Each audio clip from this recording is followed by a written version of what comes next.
Good idea. I'm supposed to do the same. Yeah, but there is a chair.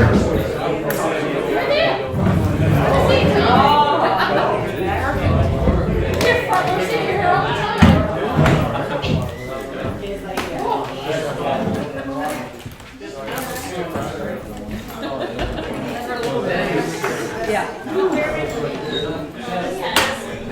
This is terrible. I know. We're saying we gotta get it. I know. Yes. Nice, pretty. There are two chairs over here. No, they are all asked. Yeah.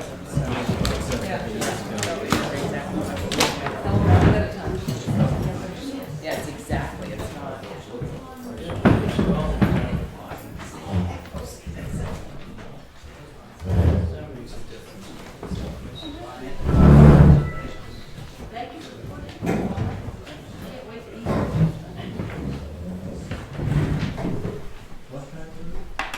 Don't get a full house very often, so. I guess everybody should smile anyway. Good night.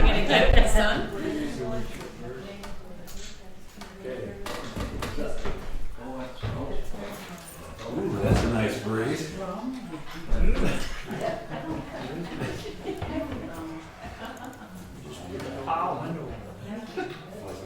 I'll be sneezing in a matter of minutes. Now Linda's getting the 3rd degree.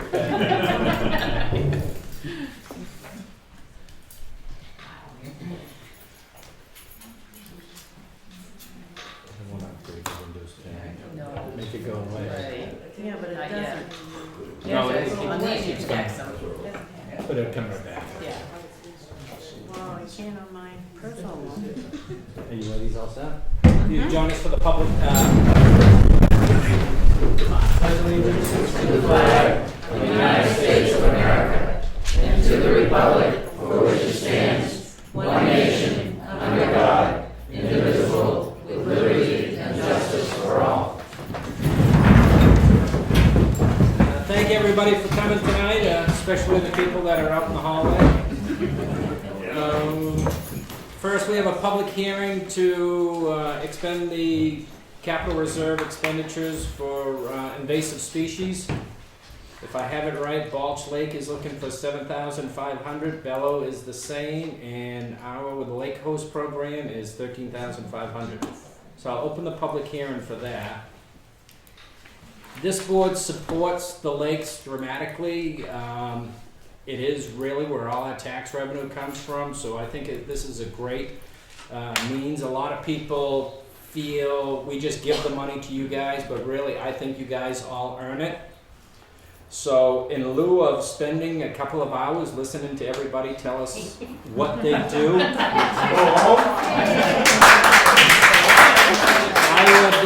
I'll make a motion to expend $7,500 to Balch. I did. Yeah. Oh, I didn't close it yet. Oh. Does anybody want to speak? Okay, I'm gonna close the public hearing. $7,500 for Balch, $7,500 for Bellow, and $13,500 for the Lake Coast program. Second. All in favor? Aye. Thank you guys for doing an awesome job out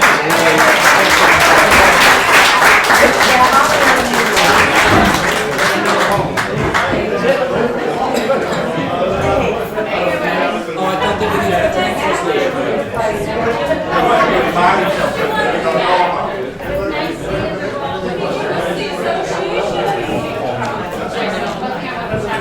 Thank you. Thank you. Have a good night. Bye. Thank you very much, guys. We really appreciate it. Okay, where's the cloudy? Where you guys going? We thought you were here for the next public hearing. Thank you.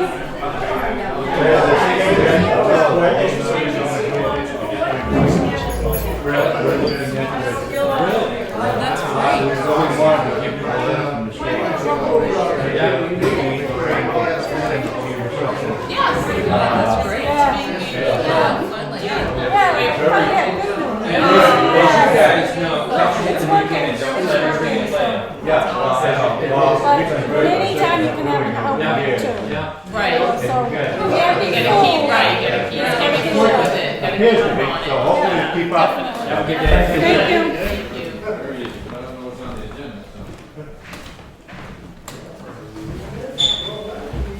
Man, you certainly know how to clear a room. I thought they were here for the transfer station. Yeah, that's right. I was just trying to get to the good They want to stuff. choose a different seat, that the sun isn't in your face. We just played, I watched the tape from last year. Yeah, So, if we're not gonna, Yeah. nice to hear what they have to say. If they think they have a fight on their hands. Yeah, that's what he's talking about. Next on the agenda is the transfer station ordinance, and I'll open the public hearing for the transfer station ordinance. Any comments referencing the changes for the fee schedule? Do you want me to go over what was, Changed? what was changed? You didn't make, tell them about warrants. Is that a yes? Yeah, please. Okay. So under, let's see, let me get to the right section here. Schedule A. Section, yeah, this is under Schedule A, Yeah. because the other part was already adopted at town meeting. temporary So- permits was? Temporary permits, yeah, acceptable Okay. materials, so under that, section 1 Mhm. is the fee going from $5 to $20. Then under section 1B, category 2, sorry, category 2, was tires. All the fees went up on the tires. Which makes sense, and basically it's just to cover the cost on the tank. And it is, and we just got an update on that from NRA that was telling us the price change on that, and so Yeah. that went up quite a bit. And Asphalt shingles? asphalt shingles. So 7 cents a pound.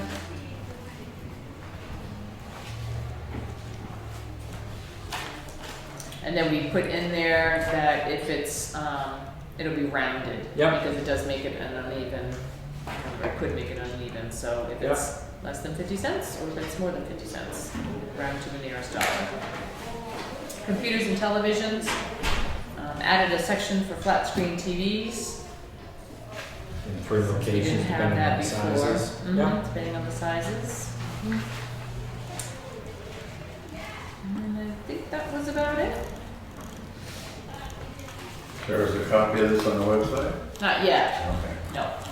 Oh. There was is it without the proposed? without the. Oh, Without the the tires. sketch, without the tires. Yeah, the tire prices just changed. Any public comments on the fee schedule? All right, we'll So- close. Oh, go ahead. On here it says temporary permits are $20. Is the, regular permit $20 too? No. No, fine. Okay, $5. Okay. Fine. Yeah. okay. For 2 years. $250 a year. I know. Bargain. I know, Yeah, real bargain. yep. It's $5 a year, more per.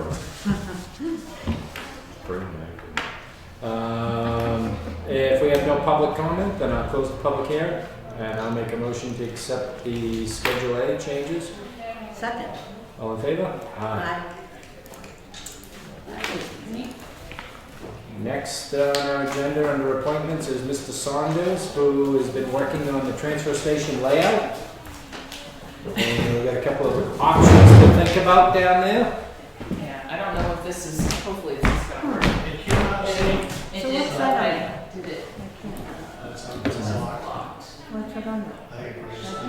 Yeah, timed out. So, do you have Oh, a, scroll up and down, there you go. Because mine's horizontal. I guess we're gonna be on this wall. we're gonna attempt it. Gonna attempt it, all right. But I'll have to move over here, so. You're gonna try every chair in the house tonight. Yes, absolutely. I'm going for chair.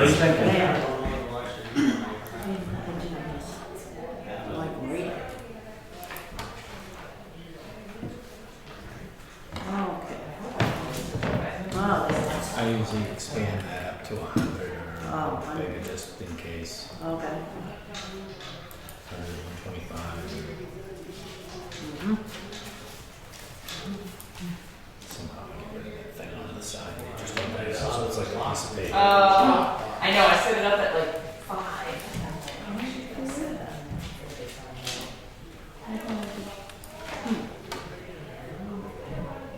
You'll probably time Teresa's buying this thing. I guess so. Now I'll go back to 75. I can make this.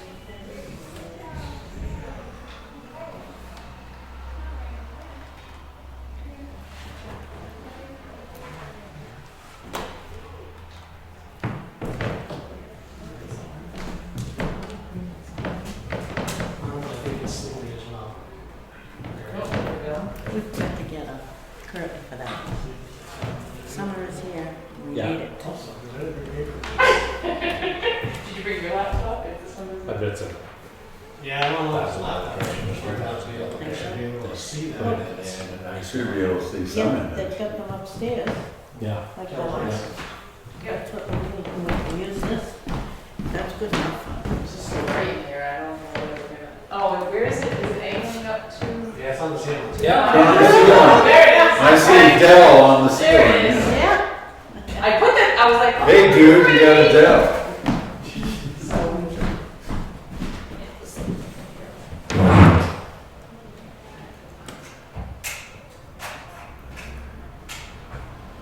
There we go. I just gotta focus. Oh, look at us. Okay, Nice. yeah, full screen. You guys videotaped in the back of my head. Okay, Alright, well, hopefully we can Oh, yeah, that's better. terribly perfect. yeah, aerial's here. Okay, so, good evening, folks. Sorry for the neat setup here. Robert Saunders. Over there to see it. For those of you who don't know me, I know I've worked with Ken a little bit on this project, Teresa over the years, but I've worked actually for Wakefield in various capacities for about almost 15 years now. Mostly at the transfer station landfill projects, but a few other small scattered projects around town. You'd worked on the closure of the facility too, right? The closure of the landfill itself was my first role here in landfill in Wakefield.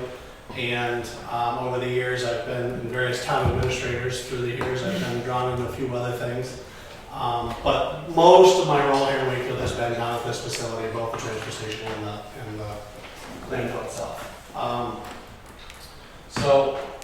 And initially, Ken had approached me about the difficulty that the facility down there was having with meeting the MSW needs, that the actual throwaway trash needs and traffic backups and all that, and trying to figure out a way that maybe we could do that. And through conversations with him and Teresa, I said, well, you know, the problem with all these kind of facilities is that they end up being if you're not real careful, they're this Band-Aid after that Band-Aid, and then eventually the Band-Aids just don't stay on, and you have a lot of problems.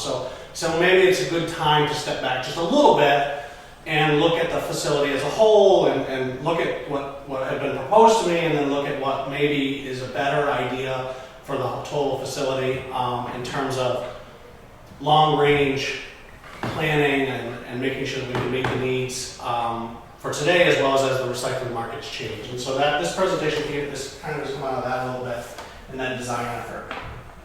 So hopefully we can work through this. So, I'm an engineer, so I'll put my little engineer piece out there that sometimes it's necessary. But the project goals being really to better serve the community. And by doing that at the facility through improved traffic flow, improved safety for the users, the residents of the town and staff, Brookfield obviously as well. Improving the education of the users and the staff, increase the efficiency of the operation in terms of material handling and waste reduction, and then increase recycling and the revenue recovery from the users. Because a lot of things that you guys just had your ordinance discussion just a minute ago, and the prices are changing on things all the time, and we're trying to figure it out and keep ahead of it, but not, we're not trying to have excessive prices, just enough to cover costs, but things get missed and then costs don't get covered, and so it's always a game of trying to just keep just ahead of the cost side of it. And a lot of transfer management is cost aversion. It's not revenue in and expenditures out. It's cost aversion is what keeps facilities functional at this scale. Which really what you mean by that is don't throw it, your trash in the MSW that costs money. If you put it the paper in the paper, we're going to offset that by revenue, or at least not have to pay for it. Either it's a zero cost as it goes down the road to the town, other than possibly the trucking. The disposal side of it goes away. You're always going to have some kind of trucking element, and sometimes that can cover it. You can cover the trucking on it, and sometimes you have some money that goes in the trucking, but at least we can avoid the disposal side of it. You always have, with trash, you have trucking and disposal. So if you can avoid one or the other or reduce both, then that's how you creep ahead on the cost side of the facility operation, but it's still always going to be a cost to run a facility. It is, and there's no way around it, but at least in this current day and age. And so here's some of the challenges that all these facilities face. They're always build versus design, then build. And that's that Band-Aid thing that I was just talking about a little bit.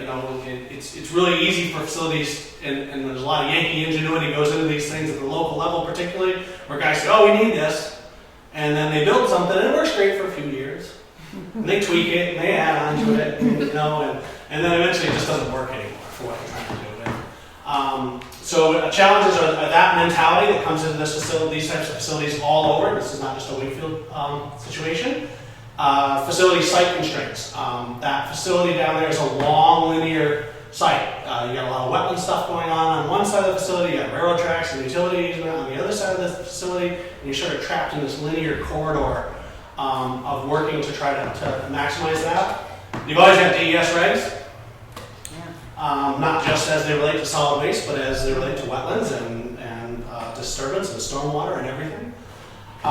You got changing markets and product lines. We never know, what tires are going to be for prices. We don't know what recycling is going to be. We don't know whether it's profitable to recycle paper 1 month, and when some months it might be even less profitable. But and then you've got this low recycling prices at this time, which is really discouraging for facility operators and the guys that are running the facility, because they know that there are times that they could almost throw things away cheaper. But if they let the public do that, then they have to re-educate them when the market shifts back, and that's a losing battle as well. So, and we cannot see this image. That is an image from Ryan's Road looking down the facility. Oh, yeah.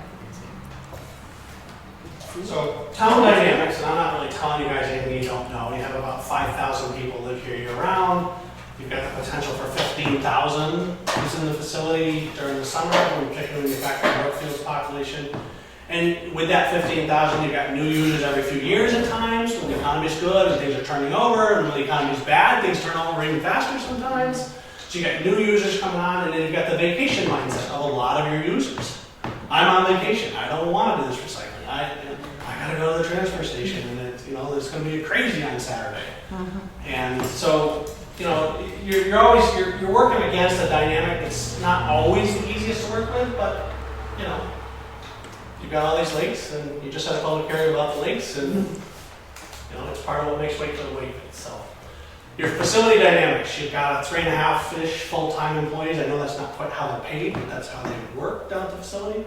And you've got a linearly constrained site that is already referenced in terms of what it is. And then what I probably should add there is that you've got a facility that really hasn't had a lot of major upgrades on it since it was built when facilities first started being built and when the landfill was required to close. And it's been just sort of added on to a little bit, but hasn't really undergone a lot of significant change in that 20 years. So I came up with 3-ish alternatives. They're not intended to be, the end all. There's certainly more discussion can be had on all of them. Initially, I've only given you guys 2 of them because I was struggling with one of them, and I'll get into that a little bit. But these are the alternatives, and I'm going to go through them in a little bigger scale here. So the first one was the one that I was initially approached with by Ken, and it was looking at 2 MSW compactors positioned on the north side of the scale. So as you drive into the facility, they would be off to the right of the driveway as you approach the scale, building and scale. And I sort of, that's when I said, yeah, you know, I know that's neat, that will deal with the immediate MSW need, no questions asked. And this will be fast. For users, it will be fast. So, construct 2 MSW compactors along the existing access road, as I said, to the right as you drive into the facility and north of the scale. And that's at the bottom of the screen. Correct, that's the yellow area, Yeah. and unfortunately the imaging is just not coming out that great with the light situation. Which would give you 4 lanes of traffic. Right, and that was the intent, to have basically a lane, and then a compactor lane, and then a lane, and a lane, and another compactor lane, and a lane. So you could get as many as 4 cars going side by side through it, stopping, throwing their trash out. The pros to it is, again, it's an inexpensive option. Now I want to put a caveat on that, the cost side of all of these. I don't really feel that any of these are expensive options. In the world of modern day construction, I mean, all of these are relatively cost effective options. But this one is the least expensive of the 3 that we looked at. It's very minimally disturbing during construction. Can be built pretty much offline, won't have any effect on the facility until it kicks in, and then we have to go through it. And it's easy to educate the public. It's just we're just shifting the trash from one to the other. Recycling pretty much all stays exactly as it is at the current facility. Cons. It puts the MSW disposal out in front of all the rest of the process.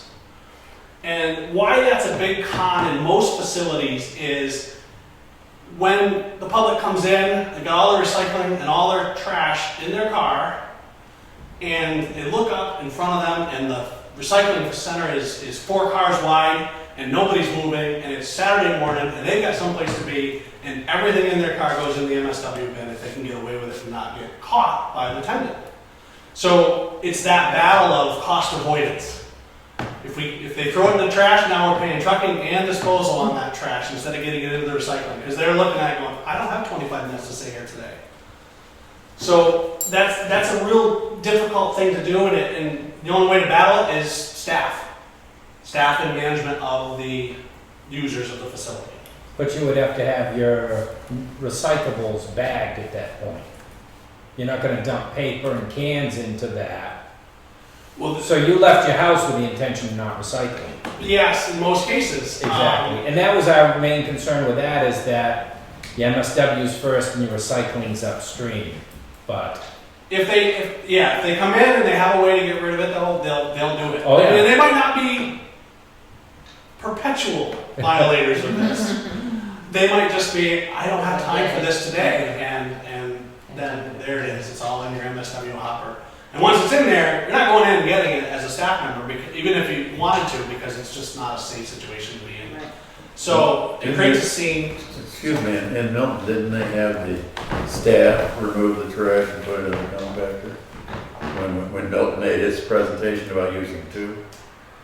It was horizontal. You could reach right in and pull it right out. Yeah, you can try, but I mean, it's just, you're not going to crawl into this thing to get it. It's just not a safe situation. If you can get what you can get from there on the surface, most attendants will try. But again, if it's that busy, you've got 4 lanes of cars and you just tied up a lane, and you just tied up a process while you're doing that too, so you've got traffic backing up as well.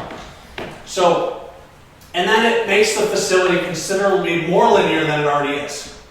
Spreading it out. Anytime you spread a facility out more, staffing becomes an issue. You know, it's difficult. It's another position. It's another station that somebody has to occupy. Maybe not full time, but they have to be able to oversee those compactors for safety for the public mostly.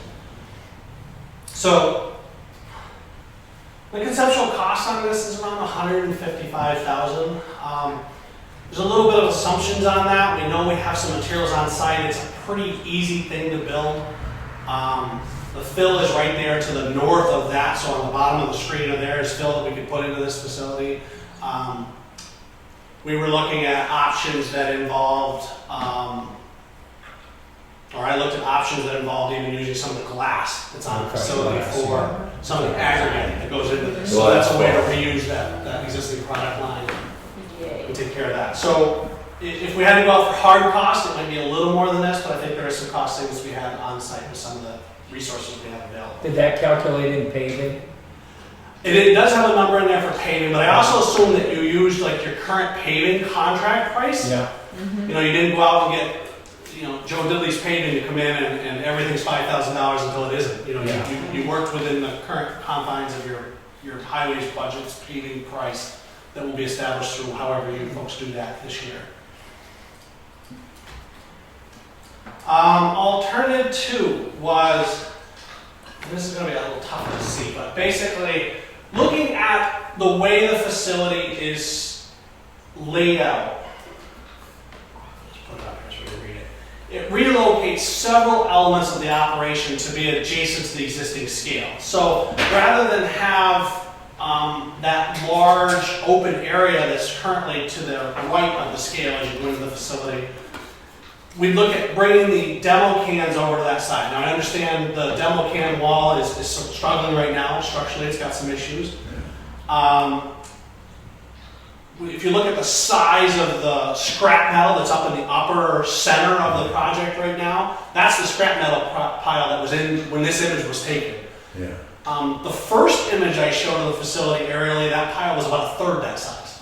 So we see that pile grows a lot. Sometimes it gets a little unwieldy and a little difficult to manage. But we'd be looking at pulling that scrap metal pile down by the scale, pulling the demos across from where they are now down by that scale. Bringing the white goods, the appliances, refrigerators, stoves, so on and so forth, down into that area. Bringing the tires possibly down into that area.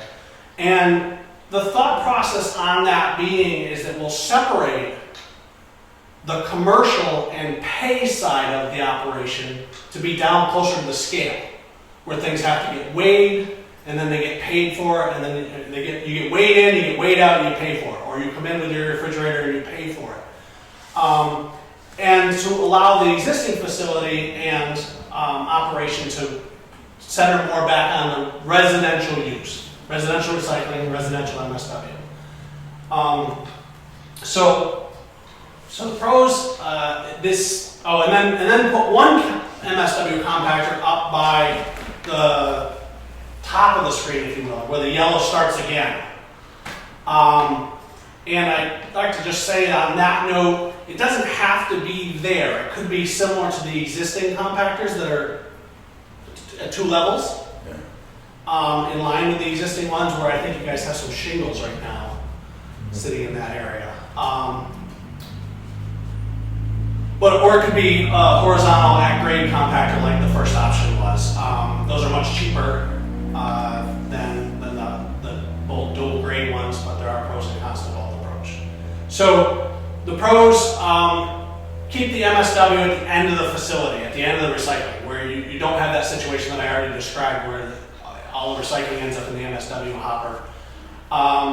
This option is also pretty minimally disturbing during construction because basically you build everything on the bottom half of the image there and then clean up the northern half or the top half of the image as part of the operational stuff, and the public doesn't really get in the middle of any of the construction. It's also still pretty easy to educate the public because we're not really changing the Joe public part of the operation, we're only changing the commercial side. And it separates the commercial pay portion of the operation from the residential / non-pay portion of the operation. And the bottom one is something that is a DES reg.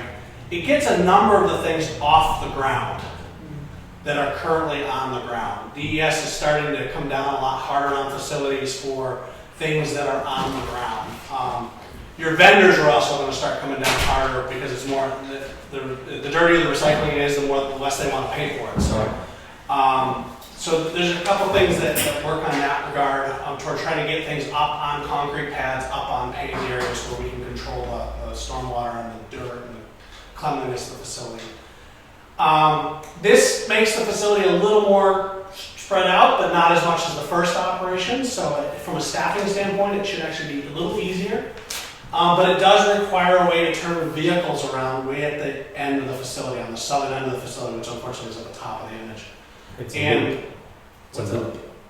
Yeah, and so basically, if you can see, there's yellow leaves the screen and then yellow comes back. What I was envisioning is we might have to improve that access road around by where the glass is all stored now. So all public goes out through there, and it's not a bad alternative.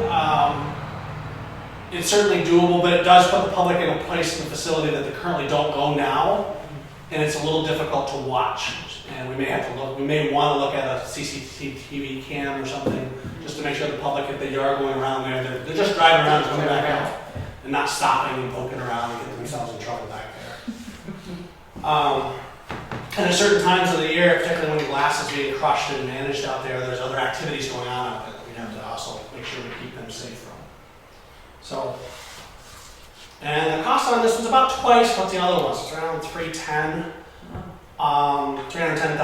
And again, it's a lot more money than the first one, but it's not a lot of money in terms of, to build a new facility from scratch would be, you wouldn't even touch it for $1 million. So, and then the third alternative is kind of a hybrid of the two, where we leave all the commercial and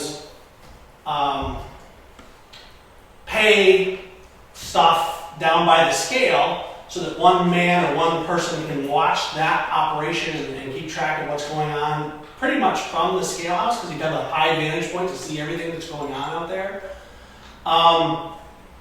But it pulls that MSW element back down into where you currently leave the facility now, which is, you can see it's that.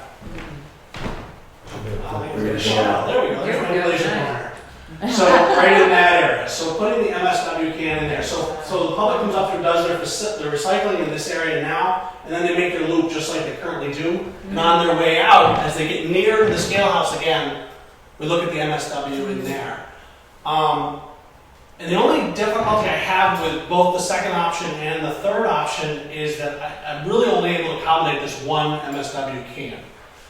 And with some creative striping, I think we can get 4 people access to that can basically simultaneously, so we're moving slugs of cars through in groups of 2 on each lane.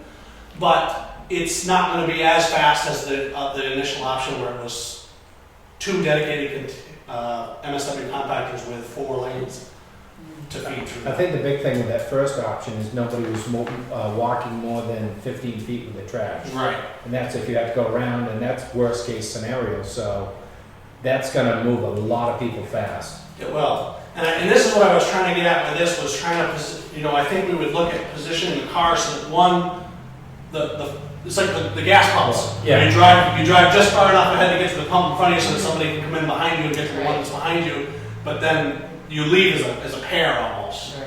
And if the one that's in front is slow, then they're going to tie the one up behind them, but they can't be that slow. I mean, Well, some of these people, I think, go once a year to the transfer station because the trucks are full. Right. And then you'd be behind it with the people that go every week with one bag. And you're stuck behind Because it. they've done their good recycling as well. Exactly. Right.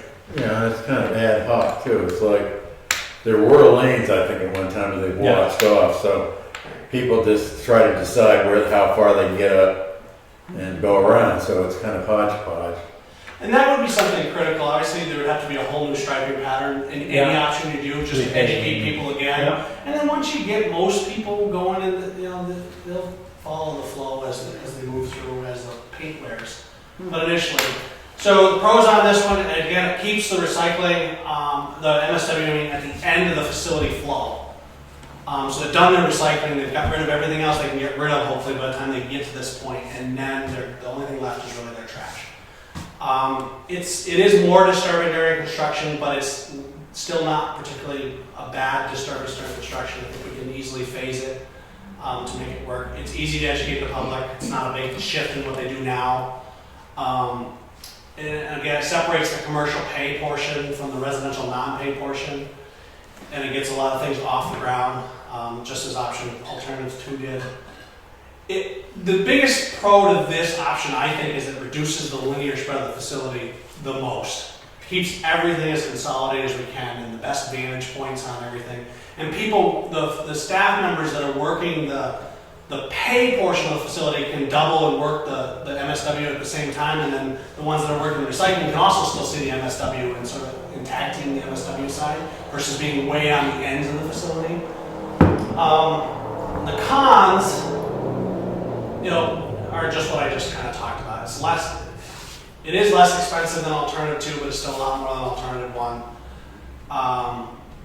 The biggest con is that we have some utility easements going right down through there. Yeah. And we'll start to get, I'd have to determine where the can would have to be so that it could be safely installed and removed without getting too close to that 3-phase power, just for everybody involved. And then the cost estimate on this was around $275. So it's not a lot cheaper than the other one, but I think it has a lot of pros that the other one doesn't have. The alternative 2 doesn't have.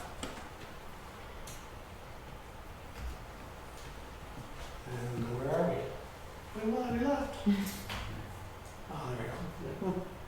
So that's really the end of my presentation, and I'll make sure you have this. Actually, You can just read it. I can email it to you, or That would be the best, because Okay. I don't use that computer all the time, so. I can leave it right on the desktop on this one, but I can email it. So, You do that too. so does the board have a question? On that third alternative, there still is a compactor in place. It was originally, the second one that was added. Right. So is that going to be used? I didn't look at removing or messing with any of the stuff that's currently in place because the old screw compactor that's there is really difficult for the guys to use. It's The one that was originally not used for the original plastic, or the original MSW compactor that currently serves for plastic, correct. Yeah. And I don't know what the useful life on that thing at this point is. I know it was being rebuilt once a year for a number of years, and now it's seems to be a lot more user friendly for their purpose. But there's the second one that's a ram type where it Correct. crams it into a container. But I think there was some, in my conversations with Warren, again, in operations are subject to change based on how the recycling market changes and all that, but there was some thought that one could easily be used for paper. Right. Like paper in the cans. Right. And, You'd basically compacting. right, compact the paper And in it the wouldn't be cans. blowing all over the place. And yeah, there's a big piece of that too. And you wouldn't be changing the dumpster out during the weekend. If Yeah, it because was that's full that. empty on Friday, you're going to get several days because you're compacting it now. Yeah, so you'll get a lot more mileage and you won't have to bring the backhoe in to try to compact the paper. And if you had the 2 MSWs at the beginning and one died, you still got the other one. Right. Now if one dies, we're done. Yeah, we're switching operations, or we're putting things in a dumpster and for, We used 2 to days have, to we make used to have a it. truck we put it in. Right. Yes, I know. So, And then drove out back and dumped it. right. So there are, I like the 2 MSW compactor idea, I just can't seem to get it to work within the confines of the facility, except for where you proposed it. Yeah. So now I know why it ended up there, but Yeah. it just doesn't fit within the rest of the facility without doing some major adjustments. Or, like I said, looking at 2-level ones that are where the shingles are now, or replacing the old screw compactor Yeah. with a ram, and then another one and another one. But they're 50-ish thousand just for the unit. By the time you build the other versus 25 for these horizontal ones that just require a little bit of pad and electricity. And is that brand new? Yes. 25, and there are some rebuilds out there and things like that. Right. And the problem with the rebuild though is lead time. Like if you know you want it in the next 8 months, you can You gotta have the get money. You gotta have the money when you Right. find it and buy it right there. Right. Or let somebody know you want it and they start looking for it, and then when one comes up, Yeah. then you Is gotta that- have that 8-month lead time to know that you want it. Is there adequate power for that? Because those compactors have to use a fair amount of power. All of the cost estimates have some power electrical upgrades in them. Okay. The current facility doesn't actually have adequate power to That's effectively what my run the 2 facilities there. Suspicion is. yeah. So in any of these options, we're looking at pulling new power in across off the three-phase line and bringing it in. It's just a question of where we run the conduits to get it to where we need to go. Yeah. To actually be, the third alternative would probably be a little easier to bring the power in, because hasn't that utility comes off of that? We could get power to the third Okay. alternative very easily. It won't address the problem that the current facility, Yeah. the current building has, that it has to switch power between the two. They can't run both compactors at once. No, I know, I noticed that, yeah. And particularly in winter months, it's very difficult when things are cold. I mean, it takes the guys down there. I was there last January, and it took them almost 20 minutes until they got one compactor just where it would operate right, because it was so cold. And move the oil back and forth to just kind of warm it up to get it to where it would work. Of the three, which one do you think would be the best for us? I think there's some variability in all of them, but I think the third alternative, now where we position those compactors is probably subject to some discussion and some feeling out. I think they could go south of where I've got them, which is toward the top of the page, and be just as effective.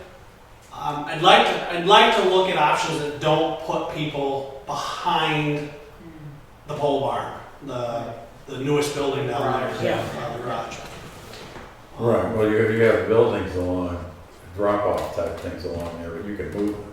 Right, with the oil, you're talking about. Yeah, the oil Planet Aid products. stuff isn't there, there's a book thing and a waste oil thing, you can easily push those. All those things Further are down. along that side, yes, but that's where that power line easement is. We've got to keep it.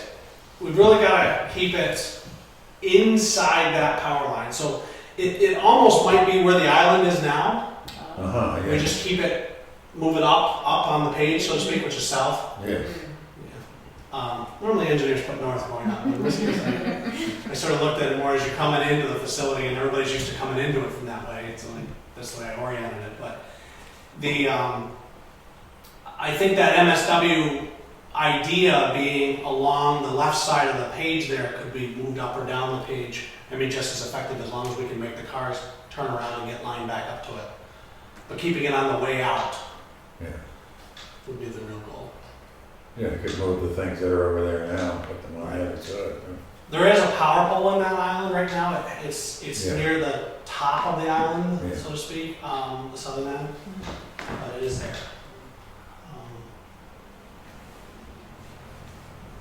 I get this to show? Yeah. Shane would just track down. So there's a pole right now. See a shadow, it's like, There is a power pole right now right here, which I think actually has your transformer on it for the existing facility. But I mean, we can. but if you have to upgrade the power, you might move the pole too. Right, I mean, if we had to upgrade the power, we'd probably be looking at moving the pole, we might be looking at underground, we might be looking at ground mounted transformers. I mean, there's a number of things we could do to shift that around. But I think the price on bringing adequate power over to the building a few years ago was 15 or 16,000. It wouldn't be that much if you were there doing other work as an individual item, but just to have somebody come in and just do that work, it was fairly significant cost. Yeah. Because it was an a la carte kind of price. And even if for option one, you would have to bring in obviously more power and everything. Whatever we do, we got to Whatever bring you power do, someplace. It's just a It's question not of where to take it adequate from. right now. It'd be nice, like right now, do you folks have 2 meters out there now? Because you have power to the scale and then you have power to the other. Do they come from different directions or? There probably are, the scale was built after. We don't get 2 bills, but is there 2 meters on there? It Because could be. they'll It put could be. multiple I don't meter know. reads on one bill. She might just get one statement and just sort of gets lumped in as one bill. If there was a meter beyond the building, I would imagine.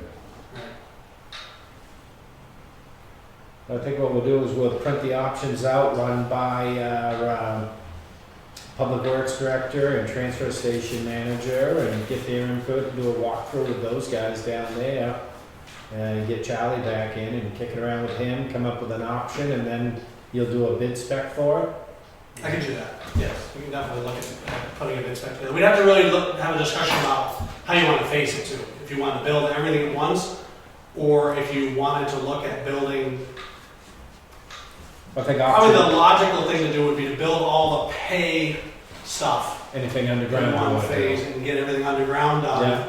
And then, if you were gonna break it out, I would break it out, so then you just run the existing facility exactly how it is, just get all the pay / commercial stuff, the demo, the tires, all that stuff down to the other spot, and then look at doing the MSW thing as a second phase. Yeah. Ideally, if you do it all at once, that would be the most efficient, but if you do Yeah. have to phase it, it's probably, that's the way to phase it. Cool. All right, I have no questions. Do you? All right, thank you for your time.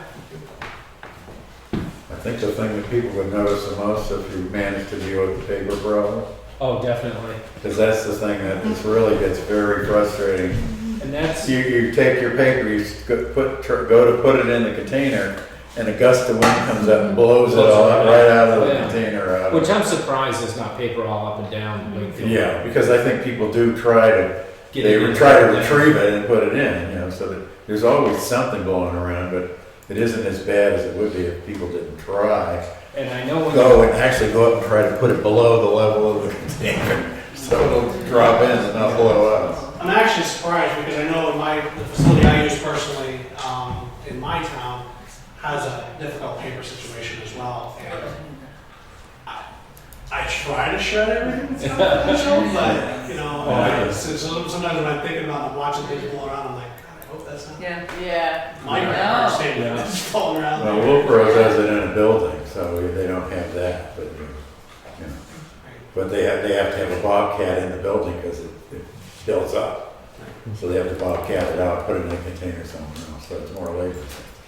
But they do, I've been in a lot of facilities that have a lot more errant waste blowing around type problems than this one does. So they do a pretty good job. They keep it clean, they keep it reasonable. Particularly with their schedule. Yeah.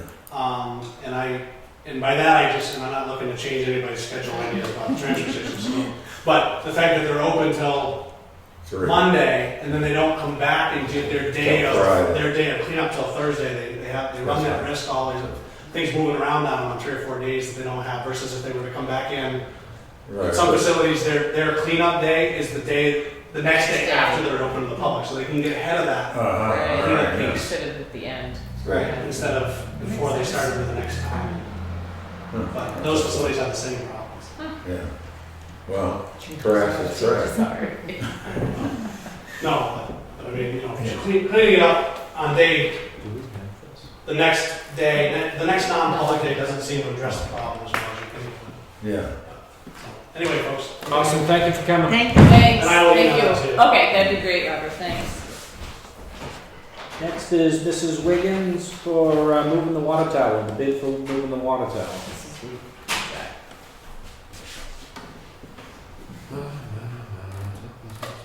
you want to just talk about your process of? Yeah, do you want me to?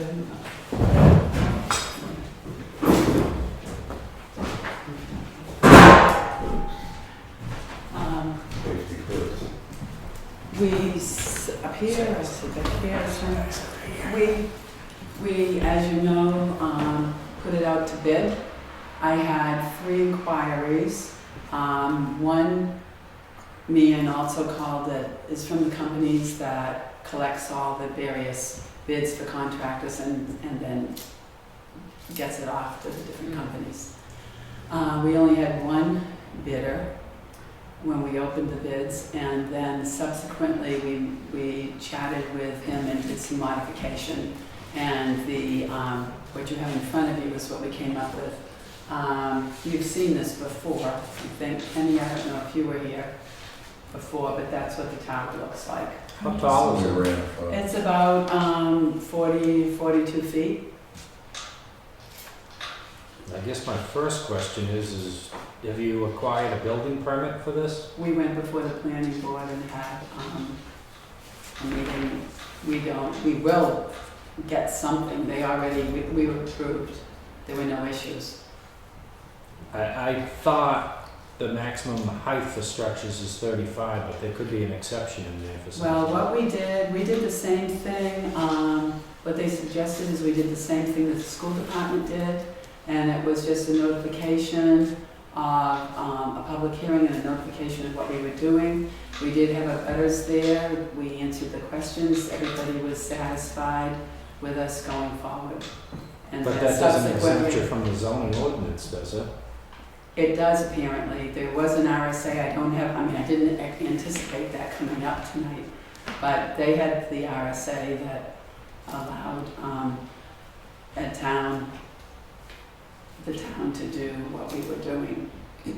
The same sort of thing that the school department had actually, according to Nate, set precedent. Well, technically, towns don't have to follow their own zoning. I mean, There is that's a hard to reg- believe, but that's what they usually do, go before the planning board and get And a we public did- hearing on it, but towns are not required to follow the same zoning. And we did do that. You were probably there. Well, I got a picture, I know I have a picture, thanks to Connie, I have a picture of the water tank. And I'm assuming you're not keeping water in it, No. it's just for looks? It's the last remaining B&M tower that there is. So it will be quite a asset to Heritage Park.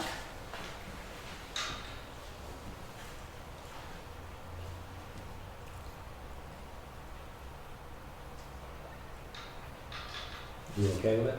Yes. So what was the bid? 20,000. 20,000. The original bid was higher than that, and we talked with the bidder and modified it, and part of the phasing, the second phase is some volunteer work from local contractors, so that it got our costs down to the 20,000. That's for the professional work. Then there was some volunteer work, and we will be paying for cement and the Site prep. framing, the site prep. So the total cost is estimated to be between $23,000 and $25,000, which comes from the money that the Heritage Commission has in fund for. It's not taxpayer money. So the funds are already there. We have the funds, yeah. Fund raisers and donations. I'll make the motion to accept the bid, providing permits are required prior to moving forward. Second. Any more discussion? Yes. And what permits do you mean? I would assume it needs a building permit, which I would assume they would want some engineering done on it. And again, I'm assuming you're pouring concrete and setting this on concrete and stuff like that. We are. Engineering? What do you mean? Usually they design the footing bases for it and just look at the weight of the thing. That's going to have a huge wind load at the top of that, racking that back and forward, so you'd secure it down so it's safe. It is secured. It bolted Yeah. and secured, it's all steel, so somebody's going to want to Exactly. bless that. These posts are 12 by 12 posts. They're pretty hefty. It's all wood frame? All It's wood all frame. I thought it was steel. And- No, No no, steel. it's, Yeah. you wanna look at it closer? Well, they were always meant to be freestanding structures, and They were, Somebody was right. designing all that. so they had to be It's built. on, So it's they on Design for Wind the concrete. water, it's gonna be a stuff. lot different than with it empty. So it has to be an engineer to design that? That wouldn't be up to me, that would be up to who's ever issuing the permits for it. If it's full of water, you'd be looking at the loads coming down to the Yeah, soil that's- for weight. In this case, it's empty, wind loads would be the biggest concern I think you'd have. And we are building a superstructure within it. Anyway, it has to come apart in 6 sections, just the water tank part itself. And so there will be a superstructure inside, and that will stay there when we replace it. So it's not gonna be light, yeah, it'll make it much heavier. But it's right now, it's exactly as you see it, and it's been there since the 1890s. That's But it. where it is, I don't have to worry about it falling and No, hitting somebody. no, Where and it's we don't. going, I have to worry about it falling and hitting And somebody. we would, of course. Oh, exactly, yeah, so you just wanna make sure it's safe, that's not our gig, so as long as you guys acquire the permits, I'm good with what's there. And they may tell you you don't need any. any permits or any engineering. We'll just work with the Name Dave. department. Yep. Okay. Any more discussion? No. All in favor? Aye. Great, thank you very much. We hope to have a dedication the 3rd or 4th week in August. Okay, you wanna start Oh, them so tomorrow? when and is- signed copy? When's it gonna happen? The first phase has to be, it has to be removed from Lakeshore Park area by the 20th of June. So it will be down here by the 20th of June, and we hope that it'll be reestablished by the end of August, preferably, hopefully maybe the 3rd weekend.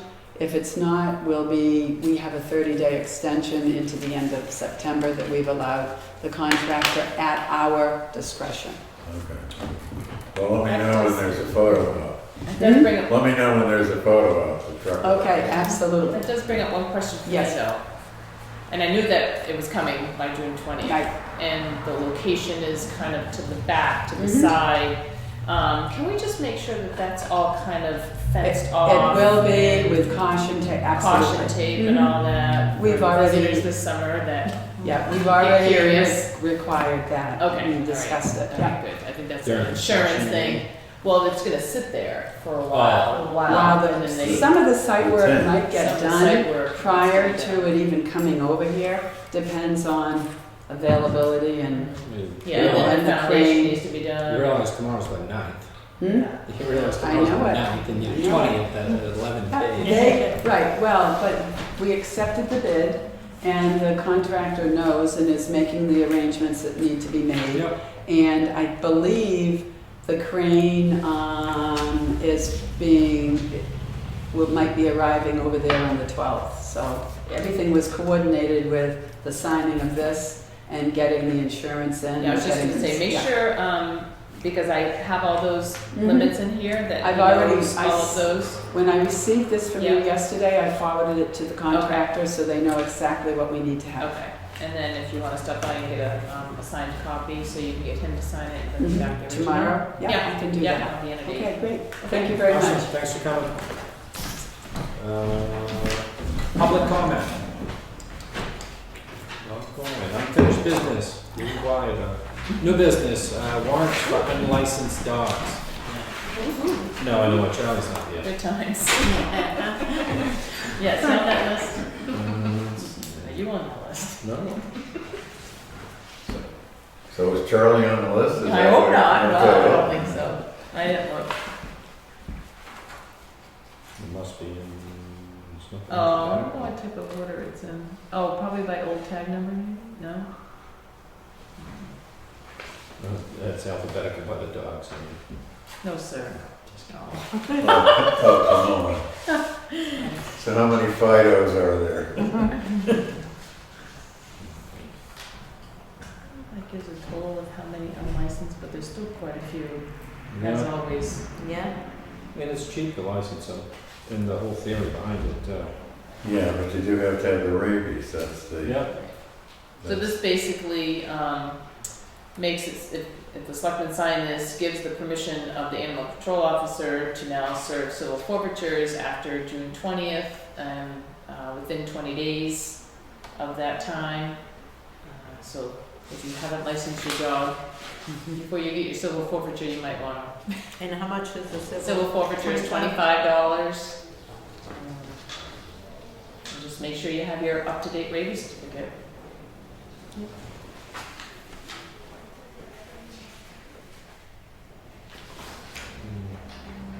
You can assume that's why a lot of these aren't registered, is they don't have the rabies, which is the whole reason for the process. Right.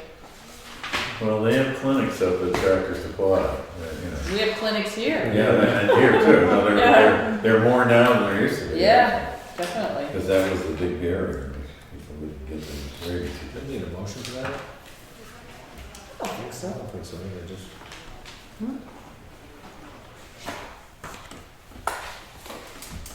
Oh. This was not good. Yeah. She's got the good one. Next on the agenda is the RFP for town hall window replacements. So the back last winter, we got a grant from the Moose Plate Grant Program for $10,000 or $9,990 to do the windows. We put the bid out recently, and I only received one bid. I did open it. We did get another bid, but it was too late. It came on the 2nd, and they were due on the 31st. It was actually postmarked on the 31st, so the bid is higher than the grant amount. The bid had an add-alt onto it in case the first amount was a little less and we'd be able to do anything additional, but we can't. The Town Hall Improvement Fund would likely have enough in there, even with keeping aside the money for a WPI lighting project that's gonna happen, that the selectmen said that they could have $20,000 of that fund to use for that. Would leave us with about $9,700 in that fund. So the difference of almost $4,200 could be taken out of here if that's what the board chose to do. Or the board could choose to have me go back to them and have them do what they can for the grant money that we have. The WPI, this is another part of something I was going to talk about on my town administrative update, but while we're on Windows, if I could go into another grant that we're talking about. WPI has their grant writer, Carolyn Singer, writing a grant through LCHIP for $50,000 for the windows of the town hall. It's a matching grant, so we would have to, the selectmen would have to pay for $25,000 of the windows. So during next year's budget process, you would have to raise and appropriate or put a warrant article on there for town hall improvement for the $25,000 to match. You can also, for the match, use the time that has taken for the grant writer as an in-kind match. And you can also, I've heard from different people that they wouldn't mind donating money to the window project if a plaque could be made up, like mainly for the Opera House. Yeah. A plaque made up in memory of, if they were looking for a family of, or something to that effect, if they wanted to do that. So it may not be the full 25 that you have to do. Now, is this for all the windows? This is, no, that's for only That's 8. That's what for I the thought. conference room. Angie's one window, because the other one's vinyl, right now, Yeah. we're not talking about replacing that. The 2 in the town clerks. And the 3 in mine. And the bathroom. So that was the 8 windows. No, Right? second floor. Nothing on the second floor. The adult was the second floor, but the first phase 1 part of it was just these. And it did not include even the 2 windows that are over by Toni. It did not include that. That was on the adult. Victor did some calculations to figure out what the 10,000 could be used for based on what this number was. And he thinks that we could, or the person could maybe do this window and I think it was 3.4 or 4 windows for the other windows. So And 5 then the out of rest- the 8. What's that? 5 out of the 8. Right. And then the rest would have to be done maybe with the L-chip if we got the L-chip.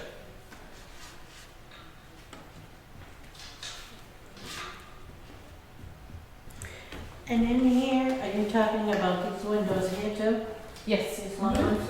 Yep. What The, about that the there? top window, and the top window too, but the top window has, I think, 2 panes that are not period glass. They've been replaced at some point. And so those have to be replaced with period glass, and that costs a little bit more. The rest of the windows that people have come and seen are all period glass, which was good to know. Yeah. the vinyl windows that we've had replaced in the past because things have broken or whatever Yeah. are part of a later plan that we might be able to do Yeah. something after we do everything else, but So it's So that window $30,000 wouldn't be. no, we wouldn't be doing anything with these. No, just here. And it's basically taking them out, you know, scraping them down, getting all the sashes fixed, Reputtying, reputtying, painting. all that, yeah. And that's what was kind of confusing, so this is the main floor for the 14, and then office. Yeah, this was for the additional if. Storage, opera house. See, I was reading that, it came down to that. Yeah, So you're gonna add the two together, so it's $30,000 to paint Whoa. and putty your windows. But that, right, but that's not, like, the bid was for the first part. And Yes. if we had enough, and it said So it in the that- bid, if we had enough to do the to do eight. additional, please tell me Yeah. what it would be to do remain Yeah. these other windows. So they're rebuilding the windows, they're not They're just restoring, refabricating. They're not fabricating new windows, correct, they're restoring them. yeah.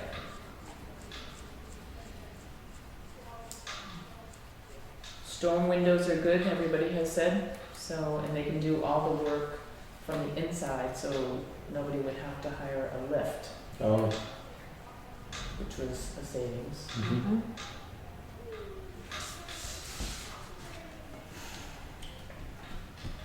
And they'll test for lead also before they Yeah. start. So if we did this,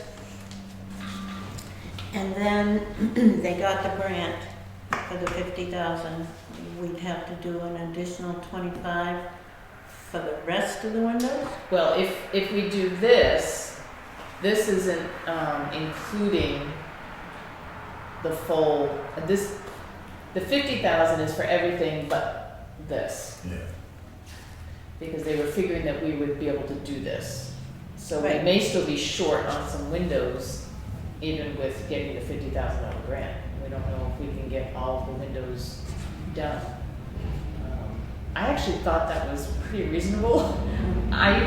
Way back when I started all this, back 5 years ago, telling them this, I thought it was going to be a lot more. I thought the whole project was going to be over 100. So I was pleasantly surprised that it came in. I mean, would I have liked it to come in so that we could have done all 8 for the 10? That would have been great. But we can do, I have enough if you want me to use right, 4170 from the town hall improvement line to do this. now, do we have anything in the budget to get a curtain for that? And maybe, yeah, I'm sure I can, but I didn't want to do anything until we had the window Right, fixed. oh, yeah. Right. But that was part of, I think what we're gonna do is do what Victor did. Upstairs. Is right, he's Yes. gonna get the same fabric Yeah. and do this. Him and I have talked about that. So, but the money is in the budget. The money would somewhere. be in the town hall improvement line if, So if we take, what'd you say, 4,000? 4170. 4170. That leaves us how much in that town hall improvement? 5,000? Yeah, about 5. Oh yeah, and to a curtain for there. would be- Yeah, yeah. That's my projector you just sent.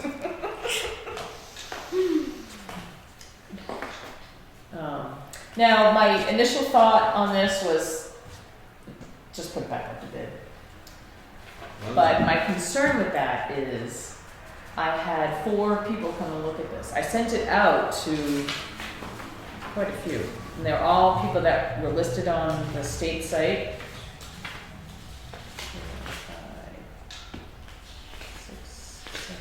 8 I sent it out to. This person I never even sent it out to. They saw it on the website or on that bid thing that Pam was talking about. Those bid sites, a lot of people find our information, put it out there that way. That's how people find out about it. So I don't know why people didn't put bids in. You know, they came and looked at it, It's dirty, nasty. and maybe that's it. Maybe it was just, you know, it was It's a lot of work. It's more labor intensive Yeah, too. a lot of work. So If they this have guy staff. has called me. I mean, he called me to find out about it. We talked about it. He put the bid in right on time. He wasn't sure if he was going to make it. He did. He got it right here. He's called me twice since then. He's working currently on the state capitol. Sounds like he has good references. So Yeah. yeah. Well, state will hire anybody. You just look at Well, yeah, but that's an historic building, so Yeah, I mean, exactly. somebody Right. was paying I attention. think to he'll have all the quality. insurances and everything. You know, Yeah, everything we need. You know, the only thing is that they are from that state.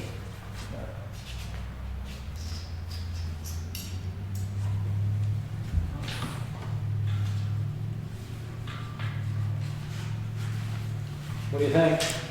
I think we gotta go for it.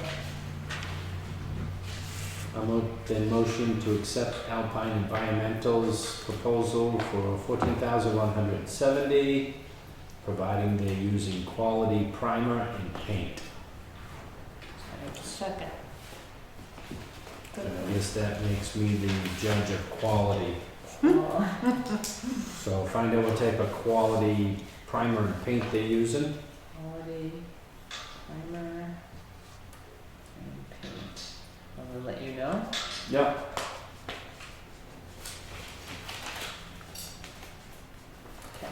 Any more discussion? All in favor? Aye. Great, thank you. Here comes Should the I- clerk. Should I keep going on about the other grant I would. while we're talking windows? Mhm. So, it is an L-chip grant, like I said, for $50,000. I don't have the full grant here. We're trying to get it in. Victor's leaving and Carolyn Bless Singer's, God bless you, Carolyn Singer's leaving.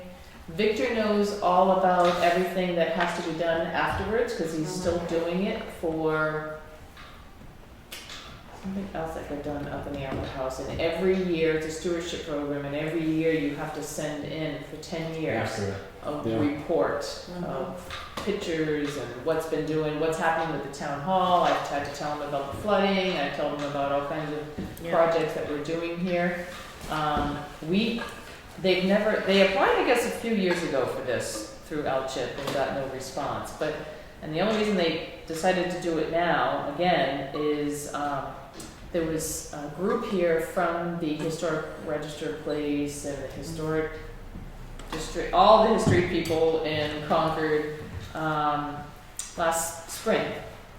And they mentioned about the windows, because I was talking to them about the windows. And then Victor saw them at something else, and the same lady mentioned it to him again. You know, you guys should really put in for this. A lot of people don't put in for windows, and this is what we're looking for these types of projects. So they feel pretty confident that they'll get it. We just have to verify that we would come up with the money. So if we can't come up with it as far as sponsorship for windows, then the selectmen have to guarantee that they would put $25,000 in. And Next hopefully year's the budget. voters vote for it. I mean, I guess Right. if you don't get it, then you just don't, Yeah, you don't get the grant. yeah, I'm good with it. yep, me too. Just as soon be putting in new windows, but that got squashed. Like the I town, think these, the town of Wolfboro did. yeah. And Yeah, they had an L-chip grant, actually. The Friends of the Wilbro Town Hall came up with the matching funds Matching for an funds, L-chip grant for Right. windows. This is before the $4.4 million total renovation, but they did get an L-chip grant. Right. Yeah, but I think, if they can fix these the right way and we can utilize them the way that they should be used Yeah. and all that, I think they're gonna be just as, secure as a, It's just not energy efficient, and they're not, that's what I think they will be. well, it's still Oh, I- single pane glass. Oh, well, yeah, but we have They're gonna those put some storms on the rubber other. in. Yeah, And you at can least put they won't be storm. rattling and they won't They won't be holes. They'll be $14,000 better than what it is Than now. nothing. True. I mean, just some ball rubber and some paint. In 5 years, when they need to be painted again, it's still. Well, let's go with 20, and I'm gonna be. Oh no, that's It'll be somebody Funny else's. So there's 3 spots on here, just acknowledging that you're the owner of the building, you're the applicant. And the landlord, I think. landlord. Landlord. Who's renter? Thank you. Capital revenue, capital reserve expenditures, $2,000 for town hall. This is the balance doing the excavation work out front and the reseeding. Mm-hmm. Yep, they put in all the holly bushes and even a Yes. lilac bush, and they even put some down back for me. They seem really good to work with. Very good to work Yes. with. I Because can't say enough. I didn't have to deal with them, and I didn't hear anything from you, so they have been good to deal And with. they've changed their name now. They're N.M. Curtis Earthworks, because they were heading in more that type of direction Yep. versus landscaping. So Make a motion to sign the $2,000. Second? All in favor? Aye. Second capital reserve expenditure is for the ambulance, $14,082.75. This is for the hot save monitor. we already signed a purchase order on Yep. that. This is going into the new one. Yes.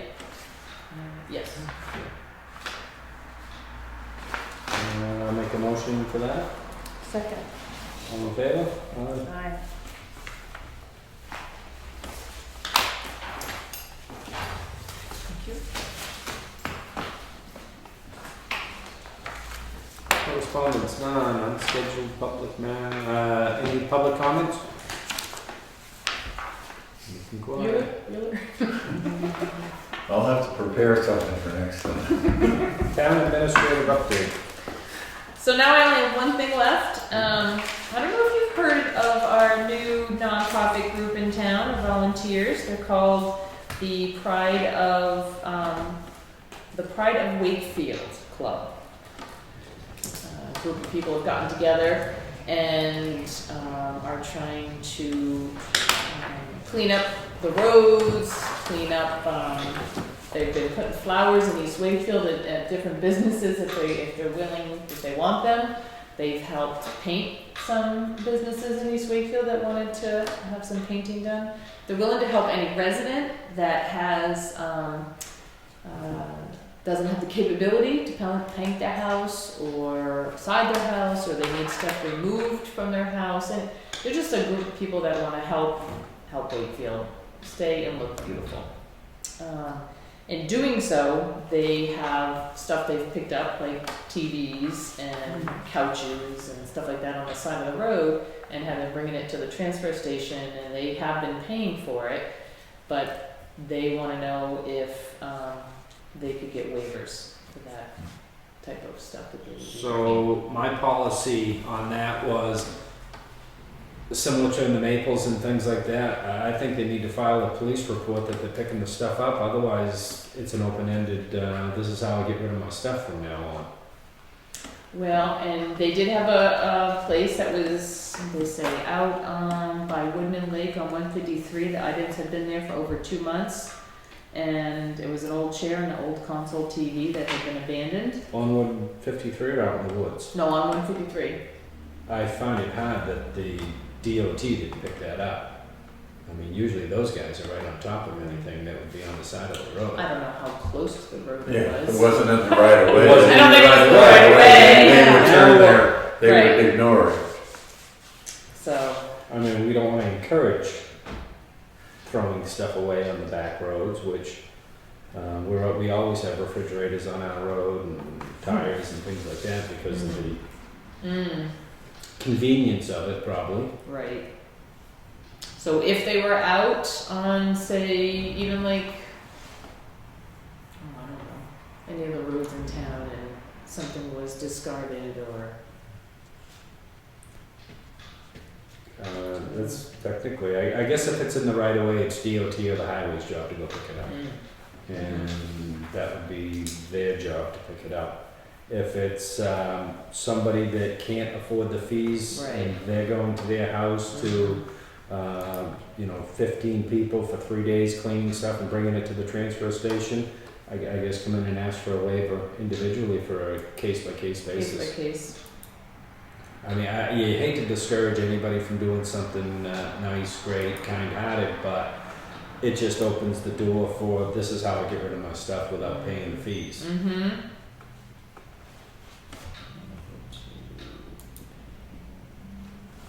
Otherwise, we just dump it out. Otherwise, Cool. they can just take it and pay for it. Yeah, okay. Alright, that's Does that all make I sense to you? have. Yep. You good with that? Yep. Building permit releases. No, sir. Oh, come on, what happened to our There's a- building permit? There's a letter that you can sign instead. Right. This is to Citizen of the Month, Yes. who has already done a fantastic job just driving by the old Farmers Motel Oh, yeah. compared to what it looks like, and I mean, that's a monumental task. If he's gonna restore it back to what it was. Can I read this? You're up. Dear Fred, for more years than most of us can remember, you have been one of Wakefield's most sincere fans. Your devotion to our town was never more evident than your recent purchase of Palmer's Motel.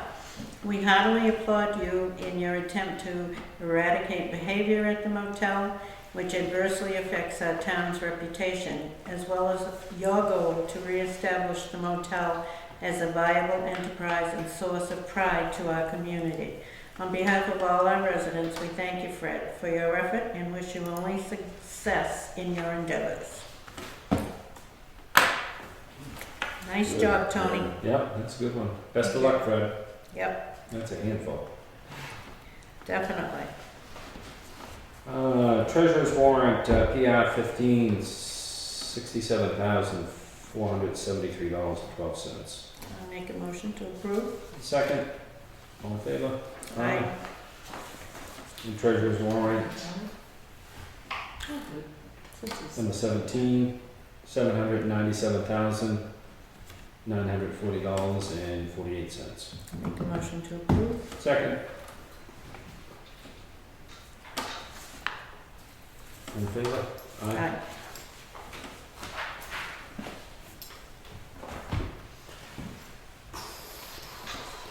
Minutes from May 25th. Make a motion to approve. Second it. All in favor? Aye.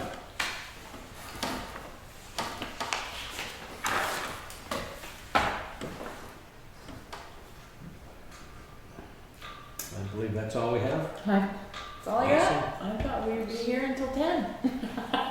So Scott Pike did a report for work then. Scott Pike did report for work On on Monday. Yes, yep, digging right in, Yeah. getting rolling. Yeah, I had a chat with him. He just wanted to get in and get settled before talking, because I was gonna do a story just like I did with Mike. Oh, okay, nice. Yep. Yep, they're busy already this week doing culverts and stuff like that, so. I'll make a motion to adjourn. Second. All in favor? Aye. Thanks for coming. Yeah, if anything ever comes up with the water department, he actually has quite a, he's Yes. done a lot of milk on the water. Yes, he has, yeah.